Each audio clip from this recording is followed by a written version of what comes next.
Tämän kohteen nimi on Pitera 1. Tässä kohteessa on tilava tupa.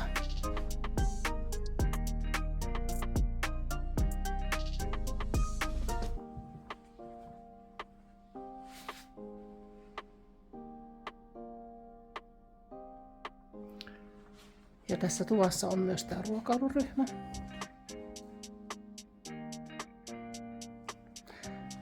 Ja tuvasta käynti on yhteen makuuhuoneeseen, jossa on 2 vuodepaikkaa. Täältä löytyy sitten nämä ruoan valmistustilat. Ja tästä keittiön kulmilta on käynti sitten toiseen makuuhuoneeseen. Ja 3. makkari löytyy sitten tästä tuulikaapin tuntumasta. Täälläkin on pari vuodepaikkaa.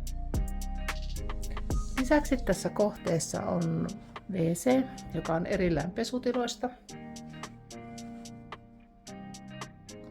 Ja tästähän on sitten käynti pesuhuoneeseen ja saunaan.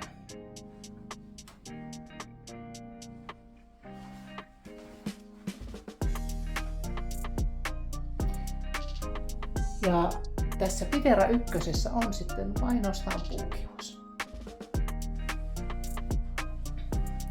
Tässä kohteessa on myös parvi.